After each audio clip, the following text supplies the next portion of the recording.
You're not welcome at Thanksgiving, my mom whispered, her voice cold as she blocked the door. Fine, I snapped, my heart racing. But don't expect my $12,500 to keep your lights on. With a single tap on my phone, I canceled their electricity, gas, and Wi-Fi, watching their smug holiday crumble as I walked away, finally free from their endless demands. The autumn air bit at my knuckles as I stood on the porch of my parents' sprawling suburban home in upstate New York, a pumpkin pie clutched in one hand and a bottle of aged bourbon in the other. I was 28, a tech analyst with a decent salary and a heart still tethered to the idea of family. Thanksgiving was supposed to be sacred, a day of gratitude, warmth, and connection. I'd driven 4 hours through relentless traffic, my car stuffed with gifts for my niece and nephew, wearing the navy sweater Mom always said made me look dependable. Dependable. That word haunted me. The door creaked open, and there she was, my mother, her face a mask of frost. No hug, no smile, no happy Thanksgiving, sweetheart. Just 4 words, sharp as a blade. You shouldn't be here. The air vanished from my lungs. I stood frozen, the pie trembling in my grip. What? I choked, my voice barely a whisper. She glanced over her shoulder, then stepped outside, pulling the door nearly shut behind her, as if I were a stranger peddling scams. It's not a good time, she hissed, her voice low but venomous. Lila said she won't come if you're here.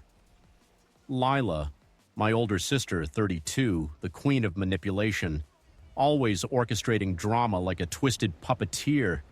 I should have known she'd poison the day. Laughter erupted from inside. My Uncle Ray's booming chuckle, the clink of wine glasses, and then Lila's voice dripping with saccharine venom. This Thanksgiving feels so free. No tension, no baggage. The words sliced through me. I heard my cousin Nate cheer. To family, the real ones. The room roared with approval, and I stood there, an outcast on my own family's doorstep. My pulse thundered. I'd spent years propping them up, $12,500 in the last 18 months alone, wired to cover their electricity, gas, Wi-Fi, even Lila's absurd streaming subscriptions. I was their ATM, their safety net, their fool, and now this? I forced a smile, the kind that hides a storm. Fine, I said, my voice steady but laced with fury. Enjoy your free Thanksgiving, but don't expect my money anymore. Mom's eyes widened, her lips parting in confusion. What money? She stammered. I locked eyes with her, my voice cutting like glass. The utilities, the internet, the bills I've been paying to keep this house running while you all play happy family, they're in my name and I just canceled them. I pulled out my phone, opened the app, and with one tap, severed their lifeline. From inside, Lila's voice screeched, "The Wi-Fi's down! What the hell?" My father's grumble followed. "The lights just flickered." I stepped back, the bourbon still in my hand. "Happy Thanksgiving," I said, my tone icy. "Hope it's as free as you wanted." I turned and strode to my car, the gravel crunching under my boots. Lila burst through the door, her face a mask of rage, waving her phone like a weapon. "Are you insane? We're in the middle of dinner." I rolled down my window, my voice calm but lethal. "Call your real family, Lila. Maybe they'll pay the bills next month." I peeled out, the house shrinking in my rearview mirror, no one chasing me, no one apologizing. That was the moment I stopped being their doormat and became the ghost they couldn't bleed dry. The drive home was a blur of rage and liberation. I cranked the radio, letting the music drown out the echoes of Lila's voice. I wasn't just angry, I was awake. For years, I'd told myself I was helping, that family meant sacrifice, that love meant saying yes even when it crushed me. But love? This wasn't love. This was exploitation, dressed up in holiday platitudes. I thought back to the first time I bailed them out. I was 24, fresh out of college, when Dad called during a client meeting. "Power's getting cut off," he'd said, his voice gruff. "Can you spot us? I'll pay you back next week." He never did. I paid $250 that day, then $300 the next month, then $500 for Mom's emergency dental work, a cosmetic fix she didn't need but demanded. When Lila's car got repossessed, I co-signed her new lease and covered the first 8 months. At first, it felt noble. I was the reliable one, the son who stepped up when Dad's construction business tanked. But nobility eroded into expectation, then entitlement, then scorn. Lila was the worst. At family dinners, she'd smirk, tossing her auburn hair, and say, "Must be nice to have no kids. All that money just for you." I'd bite my tongue, knowing I'd paid her phone bill that morning. Once I snapped, "You mean the money I use for your car?" She rolled her eyes. "Don't act like it's charity. You love playing the hero." Mom jumped in, her voice soft but cutting. She didn't mean it like that. But Lila leaned forward, her smile venomous. "No, I meant exactly that. You think we owe you a parade for a few bucks?" A few bucks. Let's break it down. Electricity, $280 a month. Gas, $150. Wi-Fi, $95. Lila's Netflix, Hulu, and Spotify, $65. Random Venmo requests for groceries that suspiciously matched her Starbucks habit, $200 a pop. I checked my bank app last month, $12,500 gone in 18 months. And yet I was still the moody son, the one who never smiled in family photos, the one they whispered about behind my back. I overheard them once 6 weeks before Thanksgiving. I'd stop by unannounced to drop off a check for their water bill. Through the kitchen window, I heard Lila's voice. "He's so smug, acting like he's saving us." Mom sighed. "He's just intense, probably lonely." Dad grunted. "All that money and no life. At least he's useful." Lila laughed. "I'd die if I had to pay my own Wi-Fi." They all cackled, oblivious to me standing outside, the check crumpled in my fist. I left without knocking, my heart a furnace of betrayal. The real gut punch came a month ago. I logged into my bank account and saw charges I didn't recognize. $1,200 for a new iPad, $800 for a yoga retreat, $600 for designer boots, all on the card I'd given Mom for emergencies. I called her, my voice shaking. "Did you buy an iPad?" She hesitated. "That was for Lila. She needed it for her freelance work and the retreat. She was stressed." "With my money," I roared. She went quiet, then murmured, "You earn more than us. It's not like you're struggling." I hung up, my vision blurring with rage. Thanksgiving was supposed to be my olive branch. I'd booked a private room at a local restaurant, bought toys for Lila's kids, even paid $420 to keep their heat on for the holiday. I arrived with hope, only to be slapped with rejection, so I snapped. I didn't just cut the utilities, I cut the cord on their hold over me. As I drove away, Lila's screams faded, and for the first time I felt weightless. Back at my apartment, my phone exploded with calls, Mom, Dad, Lila, even Uncle Ray. I ignored them all, pouring myself a glass of the bourbon I hadn't left behind. A text from Dad popped up. "You're being childish. Fix this now." I laughed, the sound raw and unhinged. Fix this? They'd fix nothing for me, ever. 2 hours later, a pounding on my door jolted me. "Open up!" Lila shrieked. "You're ruining everything." I swung the door open, and there they were. Mom, tears streaking her face. Dad, fists clenched. Lila practically vibrating with fury. "You think this is funny?" she spat. "We had guests, kids, the oven stopped mid-turkey." I leaned against the doorframe, my voice calm but razor-sharp. "Sounds like a you problem. Explain to the kids why their mom expects me to bankroll her life." Mom gasped, clutching her necklace. "How dare you speak to us like that?" Dad stepped forward, his voice low. "You're out of line." I laughed, bitter and unrestrained. "Out of line? You banned me from Thanksgiving because I ruined the vibe. You laughed behind my back, called me lonely, used my money like it's your birthright, and you..." I turned to Lila, my eyes blazing. You charged $2,600 on my card for your fake wellness nonsense. You're not family, you're parasites. Silence crashed over us, heavy and electric. Lila's face drained of color. You went through my charges, she whispered. You used my card for a first-class ticket to Miami, I shot back. I get the statements, genius. Dad tried to pivot. We've made mistakes, okay? Let's calm down. I shook my head. Number. Here's the deal. You're off my accounts. Utilities, car lease, streaming, done. You've got 30 days to transfer Lila's car or I report it stolen. And if you ever guilt-trip me again, Mom, I'm gone for good. Mom sobbed. You're our son. I met her eyes, unyielding. Sons deserve love, not invoices. Lila stormed out, slamming the door so hard my bookshelf rattled. Dad muttered something about fixing this later, and Mom followed, her cries echoing down the hall. I locked the door, sank onto my couch, and exhaled. The war was over. I'd won. The days that followed were surreal. No calls, no texts, no frantic Venmo requests. It was like I'd vanished, and God, it felt good. I woke up without dread clawing at my chest, without checking my bank app to brace for their latest emergency. I started small, cooking real dinners, not just ramen, signing up for a coding boot camp I'd always wanted to try, even adopting a scruffy rescue dog named Max who became my shadow.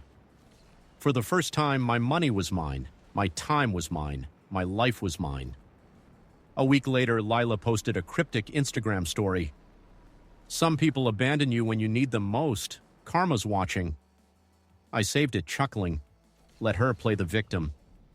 Then a voicemail from Dad. Your mom's a wreck. Lila might sell her car. This has gone too far. We're family. I didn't call back. Instead, I emailed Lila the car transfer forms, subject line, TikTok. Then a surprise. My coworker, Jess, who'd been at the Thanksgiving disaster as Nate's +1, texted me. I saw what went down. You were incredible. I've never seen anyone stand up to a family like that. You okay? I stared at the message, warmth spreading through me. Someone saw me, I replied. Better than ever. Jess and I grabbed coffee, swapping stories about toxic families and the freedom of breaking free. It was the first real connection I'd felt in years. 2 weeks later, a letter appeared on my doorstep. No return address. Mom's handwriting. We raised you better than this. You'll always be our son, even if you've forgotten what that means. I tossed it in the trash and took Max for a walk. They'd never understand. Family isn't a contract you sign with your soul. It's not a leash. It's not a debt. I'd learned that the hard way, but I'd learned it. And for the first time, I wasn't bleeding anymore. I was whole. The silence after Thanksgiving was deafening, but it was the kind of quiet that felt like a long overdue exhale. I was 28, a tech analyst in Rochester, New York, living in a modest one-bedroom apartment that suddenly felt like a sanctuary. For years, I'd been the family's lifeline, funneling $12,500 over 18 months to keep my parents' house running and my sister Lila's lifestyle afloat. But that day on their porch, when Mom's words, "You shouldn't be here," slashed through me, I snapped. I canceled their utilities, walked away, and declared war on their entitlement. Now, as December's chill settled over the city, I was learning what it meant to live for myself. But the past wasn't done with me yet. It never is. The confrontation at my apartment had been a firestorm. Lila's screams, Mom's tears, Dad's clenched fists. I'd laid bare their betrayal, from the $2,600 Lila charged on my card to the years of mockery behind my back. I gave them an ultimatum. Take over their bills, transfer Lila's car lease, and stop leeching off my accounts, or I'd lock everything down. They stormed out, and for the first time, I didn't chase them. I locked my door, sank onto my couch, and felt something new. Power. Not the kind that comes from control, but the kind that comes from refusing to be controlled. Yet, as the days passed, memories clawed their way back, each one a reminder of how I'd ended up here. I wasn't born their doormat. It was a role I'd been molded into, year by year, crisis by crisis. To understand why I'd let them bleed me dry, I had to dig into the roots of our family's dysfunction, a story that started long before I was old enough to sign a check. I was 16 when I first realized my family saw me as a resource, not a person. Dad's construction business was always teetering, and Mom's part-time job at a craft store barely covered groceries. Lila, 4 years older, was the golden child, charismatic, reckless, always skating by on charm. I was the quiet one, the kid who got straight A's and fixed the Wi-Fi when it crashed. One night, Dad came home, his face gray, and announced a client hadn't paid. "We're short $400 for the mortgage," he said, staring at the floor. I'd been saving for a used laptop, $450 from mowing lawns and tutoring. Before I could think, Mom looked at me, her eyes soft but expectant. "You're so responsible," she said. "Can you help us, just this once?" I handed over the money, my stomach twisting. They promised to pay me back. They didn't. That moment set the pattern. By 18, I was covering emergencies, a late phone bill, a car repair, Lila's community college fees when she forgot to apply for aid. I worked 2 jobs through college, coding freelance gigs at night while studying computer science. Lila, meanwhile, bounced between boyfriends and business ventures that never panned out. A boutique that folded, a blog that fizzled.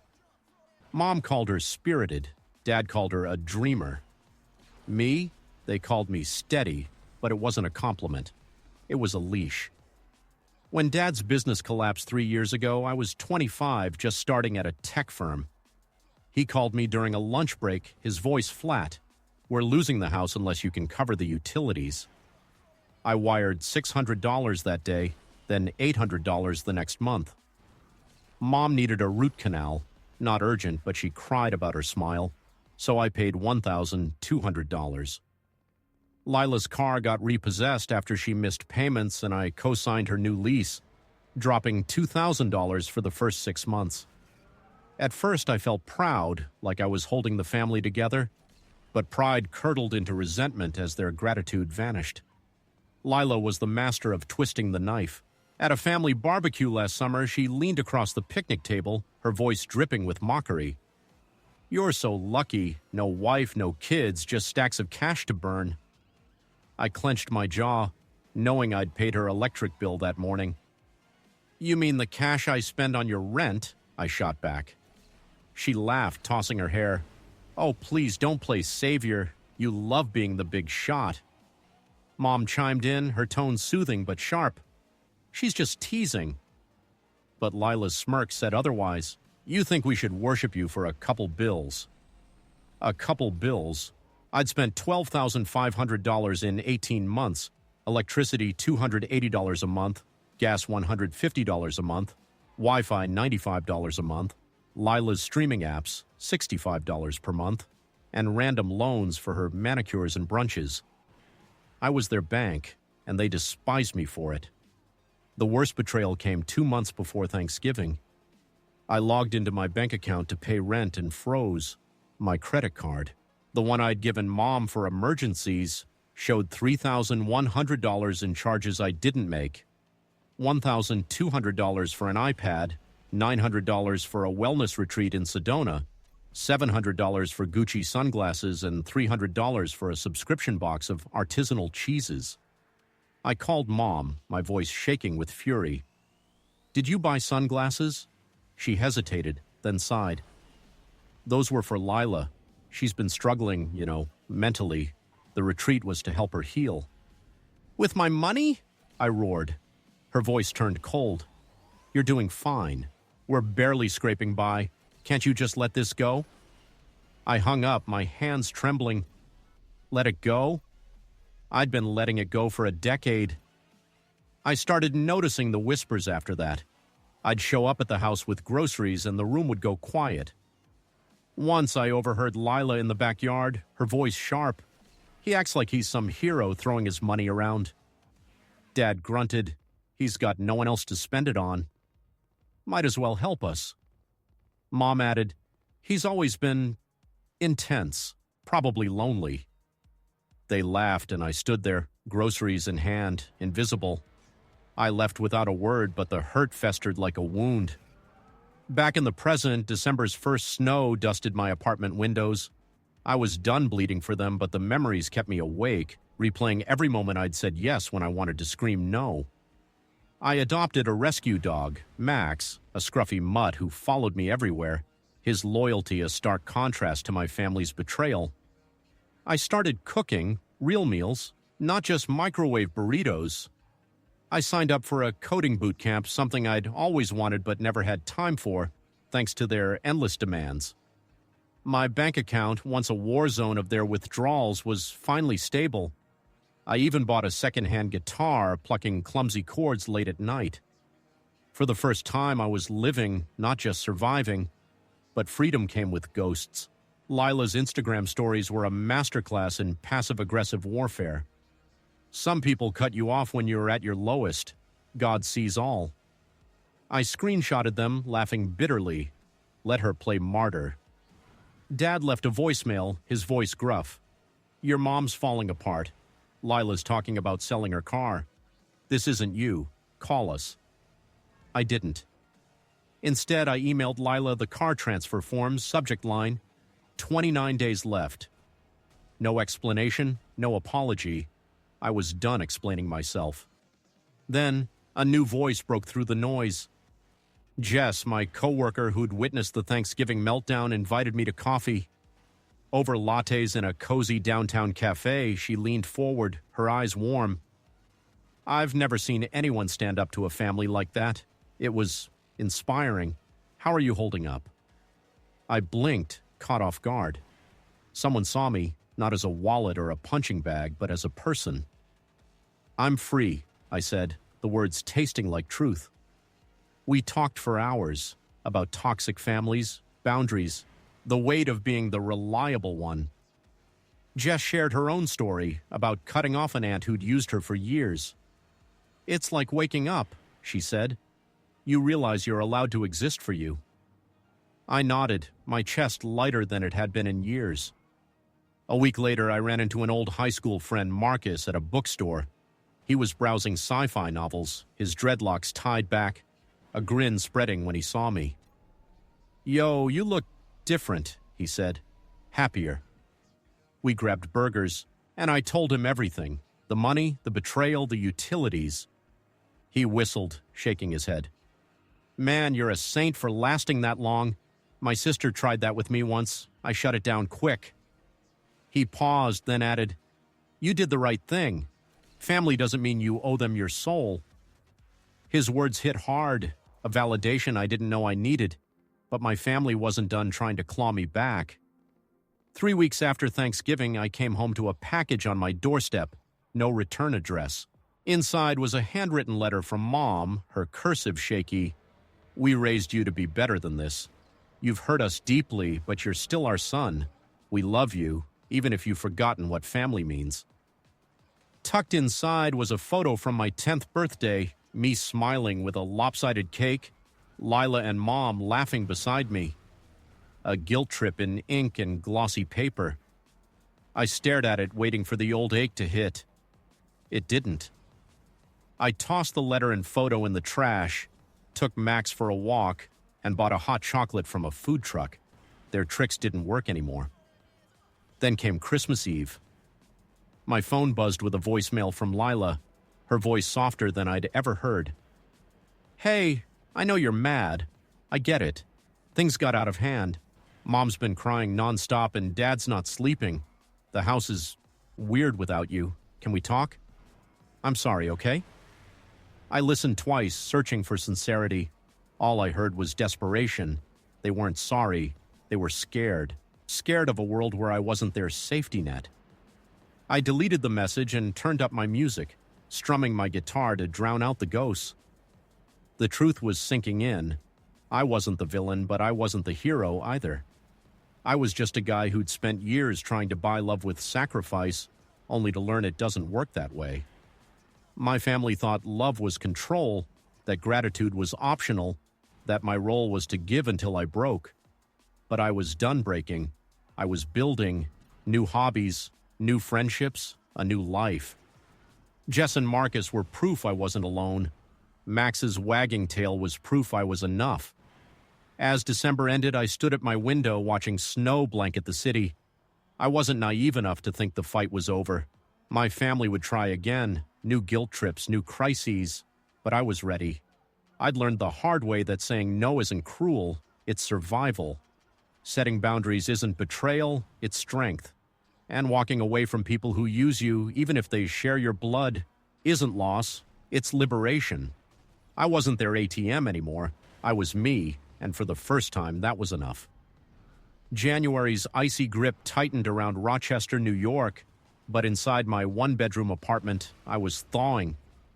At 28, I was no longer the family's ATM, no longer the son who bled $12,500 over 18 months to prop up my parents' house and my sister Lila's extravagant whims. Thanksgiving had been the breaking point. Mom's cold rejection, Lila's venomous exclusion, and my decision to cancel their utilities had shattered the chains of their entitlement. I'd face them down in my apartment, exposing their betrayal and issuing an ultimatum: take over their bills, transfer Lila's car lease, and stop leeching off my accounts, or face the consequences. They'd stormed out, and for 6 weeks I'd basked in the silence, rebuilding a life that was finally mine. But families like mine don't let go easily. They claw, they scheme, and they strike when you least expect it. Chapter 3 of my liberation wasn't about peace, it was about reckoning. The new year brought a clarity I hadn't known before. My apartment, once a pit stop between work and family crises, was now a haven. Max, my scruffy rescue dog, greeted me each evening with a wagging tail, his loyalty a stark contrast to the family who'd used me. I was cooking, spicy tacos, creamy pastas, meals that tasted like freedom. My coding boot camp was kicking into high gear, and I'd started jamming with a local music group on weekends, my secondhand guitar becoming an extension of my voice. My bank account, once a war zone of their withdrawals, was stable, every dollar mine to spend or save. I'd even reconnected with old friends, Jess from work, who'd witnessed my Thanksgiving stand, and Marcus, my high school buddy who'd cheered my rebellion. For the first time, I wasn't just surviving, I was thriving, but the past lingered like a bruise. Lila's Instagram rants continued, cryptic jabs about betrayal and karma. I ignored them, but each one stirred a flicker of old guilt. Dad's voicemails grew sporadic, his tone shifting from gruff demands to weary pleas. Your mom's not herself. We need to talk. I deleted them, but they left a residue. Mom's Christmas Eve letter, "We raised you better than this," sat in my trash, its words echoing in quiet moments. I knew they were regrouping, plotting their next move. I just didn't expect it to come so soon, or so viciously. It started with a knock on my door one frigid January evening. I was strumming my guitar, Max curled at my feet, when the sharp rap jolted us both. Through the peephole, I saw my cousin Nate, Lila's biggest cheerleader, his face tight with purpose. I opened the door, bracing myself. "We need to talk," he said, stepping inside without invitation. Max growled softly, sensing the tension. Nate's eyes swept my apartment, lingering on the guitar, the new coffee table, the life I'd built without them. "Nice setup," he said, his tone laced with scorn. "Guess you're doing fine while the family's falling apart." I crossed my arms, my voice steady. "What do you want, Nate?" He leaned against the counter, his smirk infuriating. "Lila's a mess. Aunt Karen, your mom, cries every night. Uncle Dave's talking about selling the house. You really screwed them over, you know that?" I laughed, sharp and unyielding. "Screwed them over? I paid $12,500 to keep their lights on, their Wi-Fi running, Lila's car on the road. I was their bank, and they thanked me by banning me from Thanksgiving. You were there, Nate. You cheered." His smirk faltered, but he pressed on. "You're acting like a victim, but you're the one who pulled the plug, literally. Lila's kids were at that dinner.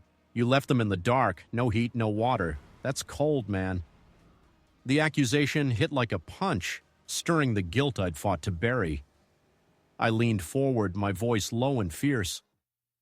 Don't lecture me about cold. Lila used my card for $3,100, iPads, retreats, designer crap. Mom called it healing. Dad laughed behind my back, said I was useful. You want to talk about family? They shut me out, mocked me, used me. I'm done. Nate's eyes narrowed. You think you're some hero walking away? You're selfish. Always have been. Lila says you've got a martyr complex, and she's right. That stung. Lila's words weaponized through Nate. I stepped closer, my voice a blade. Selfish? I gave them everything. Money, time, my sanity. What did I get? A door slammed in my face. Tell Lila her car lease transfers in 20 days, or I report it stolen. Now get out. He hesitated, then scoffed. You'll regret this. Family's all you've got. He stormed out, the door slamming behind him. Max whimpered and I sank onto the couch, my heart pounding. Nate's words echoed Lila's from Thanksgiving. You think this makes you powerful? No, it didn't make me powerful. It made me free. The encounter shook me, but it also sharpened my resolve. I wasn't the villain, but I wasn't their savior either. I started digging deeper into the family's history, piecing together why I'd become their scapegoat. It went back to childhood, to the roles we'd been assigned. Lila was the star, beautiful, charming, always forgiven. I was the fixer, quiet, reliable, expected to clean up her messes. When she crashed Dad's truck at 17, I mowed lawns to help pay the deductible. When she dropped out of college, I covered her rent while she found herself. Mom called it supporting your sister. Dad called it stepping up. I called it drowning, but I didn't know how to swim away. By my early 20s, the pattern was cemented. Dad's business failed, and I became the family's lifeline. I paid $800 for their gas bill, $1,500 for Mom's dental work, $2,000 for Lila's car lease. At first, they praised me. You're our rock, Mom would say. But praise turned to expectation, then resentment. Lila's jabs grew bolder. Must be nice to have no responsibilities. Mom's guilt trip sharpened. We're struggling, and you're doing so well. Dad's silence was worst. He'd grunt approval when I paid, but never once asked how I was. I was invisible except when they needed a check. The breaking point before Thanksgiving was the credit card. Those $3,100 in charges, iPad, retreat, sunglasses, cheeses, weren't just theft. They were proof I was disposable. I confronted Mom, and her excuse, Lila's struggling, was a slap. I checked my statements after that, uncovering more. $200 for Lila's business headshots, $150 for a spa day, $75 for a wine club. I'd been funding her Instagram life while she mocked me as lonely. The betrayal burned, but it also woke me up. I wasn't their son or brother. I was their tool. A week after Nate's visit, Jess invited me to a game night with her friends. It was a rowdy crew, coders, artists, a nurse named Priya who roasted everyone with surgical precision. For the first time in years, I laughed until my sides ached, no one asking me for money or guilt-tripping me for existing. Priya, who'd overheard Jess mention my family drama, pulled me aside. You cut them off, huh? Respect. My brother tried that with me, used me for years. Walking away was the best thing I ever did. I nodded, her words a lifeline. Does it get easier? I asked. She grinned. It gets better. You find your people. My people. Jess, Marcus, Priya, they were becoming that. Marcus dragged me to a local sci-fi book club where I debated alien linguistics with a guy named Leo, who later invited me to a Dungeons & Dragons campaign. I said yes, surprising myself. I was building a life, not just filling the void my family left. But the void still whispered, especially when Lila's next move hit. Mid-January, I got an email from Mom, subject line, "Please read." It was a novel, 3 pages of guilt, regret, and manipulation. "We've made mistakes," she wrote, "but you've broken our family. Lila's selling her car, the kids are confused, your father's health is failing. We need you. You're our son, our heart. Come home. Attached was a photo of me and Lila as kids, building a snowman, our smiles wide and innocent. The nostalgia was a gut punch, but I saw it for what it was, a trap. I didn't reply, but I called Jess, needing to vent.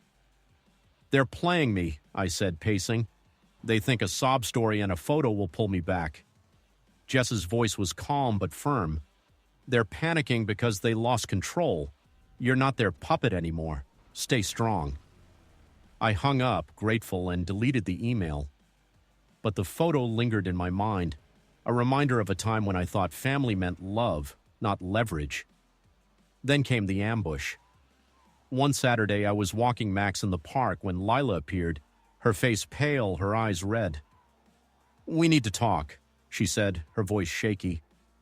I tensed, ready for a fight. "Say what you need to say," I replied, keeping Max's leash tight. She took a breath, and for a moment I thought she might apologize. Instead, she launched in. "You've destroyed us. Mom's sick, Dad's stressed. The kids ask why Uncle's gone.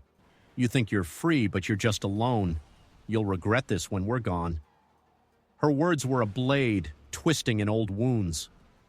I wanted to scream, to tell her she'd destroyed me first, but I held back. Instead, I met her gaze, my voice cold.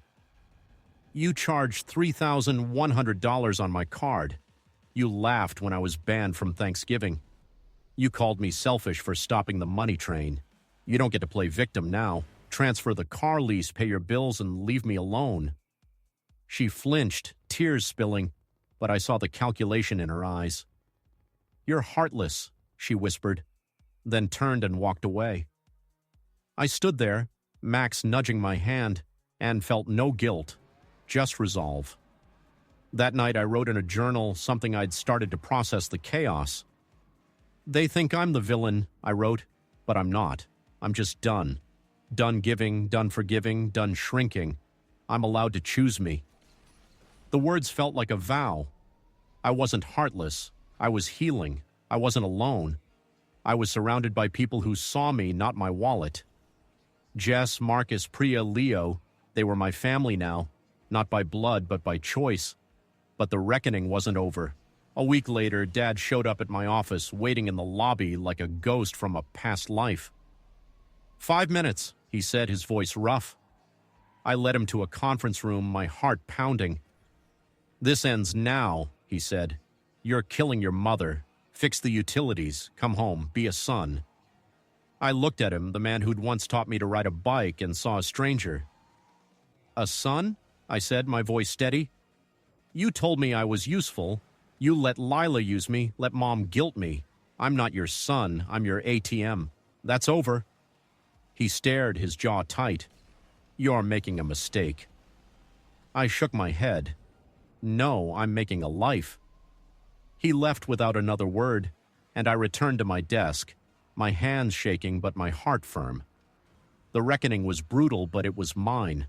I wasn't their savior or their scapegoat. I was me, and I was enough. February's frost painted Rochester, New York, in shades of silver, but inside my apartment, warmth bloomed. At 28, I was no longer the family's ATM, no longer the son who hemorrhaged $12,500 over 18 months to bankroll my parents' house and my sister Lila's lavish lifestyle. Thanksgiving had ignited the rebellion, Mom's icy rejection, Lila's orchestrated exclusion, and my decision to sever their utilities had shattered their hold on me. The confrontations that followed, Nate's accusations, Lila's park ambush, Dad's office ultimatum, tested my resolve, but I stood firm. I'd given them 20 days to transfer Lila's car lease and take over their bills, and as the deadline loomed, I was learning what it meant to live untethered. This wasn't just freedom, it was rebirth. But my family, true to form, had one last card to play, and I had one final lesson to learn. Liberation isn't a moment, it's a choice you make every day. The weeks after Dad's office visit were a revelation. My apartment, once a crash pad between their crises, was now a sanctuary. Max, my scruffy rescue dog, greeted me with boundless joy. his tail a metronome of loyalty. I was cooking bold flavors, chili with a kick, homemade pizza with fresh basil, each meal a defiance of the ramen-fueled years I'd spent stretched thin. My coding boot camp was pushing me to new heights, and my weekend music jams had evolved into a tight-knit band, our covers of Springsteen and Fleetwood Mac drawing crowds at local bars. My bank account, once a battlefield of their withdrawals, was thriving, funding my rent, my hobbies, my future. I'd built a chosen family, Jess, who'd cheered my Thanksgiving stand, Marcus, my sci-fi-loving high school buddy, Priya, the nurse with a razor wit, and Leo, the D&D dungeon master who'd become a brother. For the first time, I wasn't just existing, I was alive. But the scars of my family's betrayal lingered. Lila's Instagram rants had quieted, but her silence felt like a coiled snake, waiting to strike. Mom's emails, long, guilt-soaked pleas, came weekly, each one a masterclass in manipulation. Your father's blood pressure is spiking, Lila's kids miss you, you're breaking our hearts. I deleted them, but they left echoes. Dad's voicemail stopped, replaced by an eerie void. I knew they were regrouping, and as the car lease deadline approached, I braced for impact. It came on a snowy Saturday 2 days before the deadline. I was at a coffee shop with Jess, laughing over her terrible latte art, when my phone buzzed. A text from an unknown number. Meet us at the house. 3 p.m. We need to fix this. Mom. I stared at it, my stomach twisting. Jess leaned over, her brow furrowed. You okay? I showed her the text and she shook her head. It's a trap. They're cornered and they're desperate. I nodded, but something in me stirred. Not guilt, but curiosity. I needed to see how far they'd go. I'm going, I said. But not to fix anything. To end it. At 3 p.m., I pulled into the driveway of my parents' suburban home, the place where I'd once felt safe, now a battleground. Snow crunched under my boots as I approached the door, Max waiting in the car. Mom answered, her face pale, her eyes red. Behind her stood Dad, his shoulders slumped, and Lila, her arms crossed, her gaze a mix of fury and fear. A new face surprised me. Aunt Claire, Mom's older sister, who'd always stayed neutral in family drama.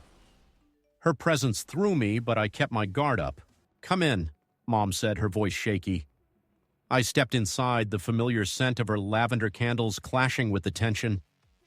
The living room was staged like a tribunal, photos of me as a kid on the coffee table, a plate of my favorite oatmeal cookies, a calculated plea for nostalgia. I stayed standing, my voice firm. You've got 5 minutes. Say what you need to say. Lila spoke first, her tone softer than I'd ever heard. We messed up, okay? I shouldn't have used your card. Or said those things. The kids miss you. I miss you. Her eyes welled up, but I saw the performance in her trembling lip. Dad cleared his throat. We took you for granted. I see that now. Let's start over. Turn the utilities back on and we'll figure it out. Mom reached for my hand, her voice breaking. You're our son. We love you. Don't throw us away. I pulled my hand back, my heart steady. Aunt Claire spoke next, her voice calm but pointed. They're struggling, but they're family. You've made your point. Can't you meet them halfway? Her words stung. She'd always been fair, but now she was their envoy. I took a breath, my voice low but unyielding. Halfway? I gave you $12,500. Electricity, gas, Wi-Fi, Lila's car, her retreats, her sunglasses. I gave you my trust, my time, my soul. You thanked me by banning me from Thanksgiving, mocking me behind my back, calling me selfish when I stopped the money. You don't love me. You love what I provide. Silence crashed over the room, heavy as the snow outside. Lila's tears stopped, her face hardening. You're so dramatic, she snapped. You think you're some saint. You loved lording it over us, acting superior. I laughed, the sound raw and bitter. Superior? I was your doormat. $3,100 on my card, Lila. You laughed when Nate cheered real family. You told me I'd be alone. Guess what? Alone feels better than bleeding for you. Dad stepped forward, his voice gruff. Enough. You're tearing us apart. Fix this, or you're no son of mine. The words cut, but they didn't break me. I met his gaze, my voice cold. I stopped being your son when you called me useful. Here's the deal. The car lease transfers tomorrow, or I report it stolen. The utilities are your problem, and if you ever contact me again, I'll block you for good. Mom sobbed, clutching Aunt Claire, who looked stunned. Lila lunged forward, her voice a hiss. You'll regret this. You're nothing without us. I turned to her, my eyes blazing. I'm everything without you. I walked out, the door clicking shut behind me. Max's joyful bark greeted me as I slid into the car and I drove away, the house fading in the rear view. No one followed, no one called. For the first time, I didn't look back. The days that followed were a revelation. The car lease transferred without a fight, Lila's final surrender. The utilities stayed off my accounts and my phone stayed quiet. The silence wasn't empty, it was sacred. I woke up without dread, without scanning my bank app for their latest emergency. I poured my energy into my life, coding late into the night, jamming with my band, hiking with Max through snowy trails. My chosen family grew stronger. Jess and I started a podcast about tech and life, her wit balancing my intensity. Marcus and Leo dragged me to a comic convention where I geeked out over rare Star Wars comics. Priya taught me to make her mom's curry, the spices filling my apartment with warmth. These were my people, bound by respect, not obligation. But healing wasn't linear. Some nights I'd stare at old photos, me and Lila at a carnival, Mom teaching me to bake, and feel a pang. Not guilt, but grief for the family I'd wanted, not the one I'd had. I journaled to process it, writing, they thought love was control, that my role was to give until I broke. But love is freedom, and I'm finally free. The words anchored me, a reminder that I wasn't the villain. They were. A surprise came mid-February. My coworker Sarah, who'd been at Thanksgiving as Nate's date, messaged me. I owe you an apology, she wrote. I saw how they treated you and I didn't speak up. You were incredible, standing your ground. It made me rethink my own family. You okay? I stared at the message, warmth spreading through me. Another witness, another ally. I replied, I'm better than okay. Thanks for seeing me. We met for coffee, and her story, cutting off a manipulative stepmom, mirrored mine. You're not alone, she said, and I believed her. March arrived, and with it a final test. A voicemail from Mom, her voice fragile. It's been weeks. Lila's struggling. The kids are asking for you. I know we hurt you, but we're family. I love you. Please call I listened twice, searching for sincerity. All I heard was desperation, a last grasp at control. I deleted it, my heart steady. No anger, no tears, just peace. I wasn't their lifeline anymore.